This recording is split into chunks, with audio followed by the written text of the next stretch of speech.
আজকে অনেকদিন পর আলাদা করে ভয়েস দিয়ে ভিডিও দিচ্ছি, ভুল হলে ক্ষমা করবেন। আসসালামু আলাইকুম, কেমন আছেন সবাই?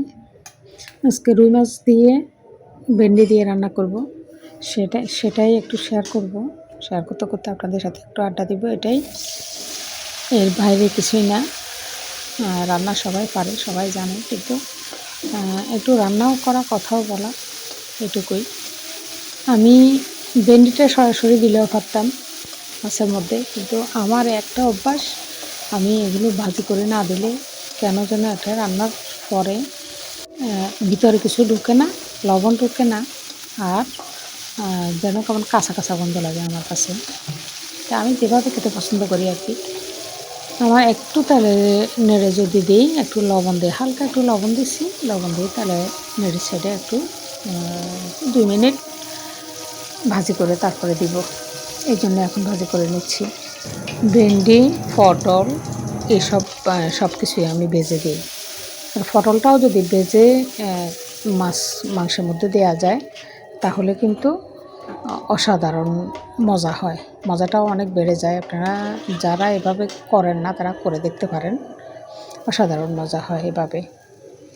তা এখানে আমি যা যা মশলা লাগে, হলুদ, মরিচ, জিরা গুঁড়া, লবণ, একটু আদা রসুন পেস্ট, পেঁয়াজ, সবগুলো দিয়ে একটা মশলা ভিজিয়ে রাখছি, তৈরি করে রাখলাম আর কি। তো সেটাই তেলের মধ্যে দিয়ে একটু নেড়ে ছেড়ে টমেটোটা গলিয়ে নেবে, সিদ্ধ করে। প্রথমে একদম টমেটোটা আমি গালায় ফেলি, না হয় গোটা গোটা টমেটো থাকলে আমার কাছে খেতে ভালো লাগে না।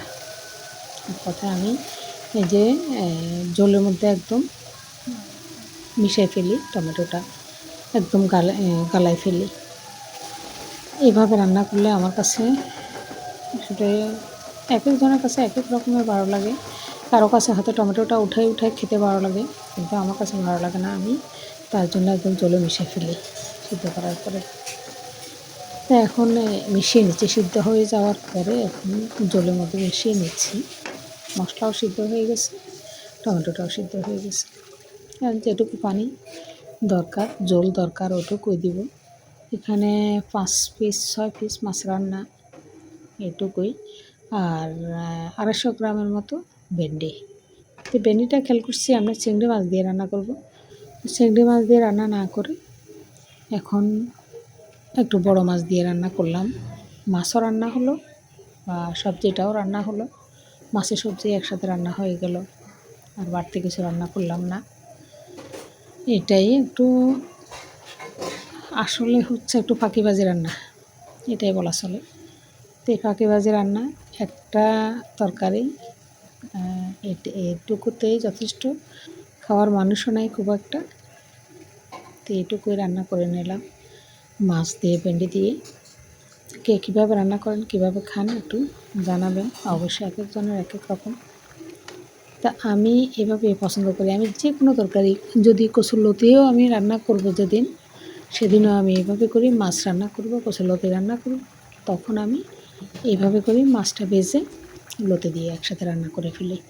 যে কোনো সবজি আমি মাছের সাথে মিলিয়ে রান্না করে ফেলি একসাথে। আলাদা আলাদা রান্না করতে গেলে হয়তো 2টা তরকারি হয়, সেটা এক কথা। তো আমি এভাবে রান্না করতে আসলে আমার কাছে স্বাচ্ছন্দ্য বোধ করি বেশি। সবজিটাও মজা হয়, মাছটাও খুব একটা খারাপ লাগে না, এইটুকুই। তো কে কীভাবে রান্না করেন অবশ্যই জানাবেন। আর এতক্ষণ আমার সাথে থাকার জন্য, যারা ধৈর্য ধরে আমার ভিডিওটা দেখছেন, সবাইকে অসংখ্য ধন্যবাদ। ভালো থাকবেন সবাই।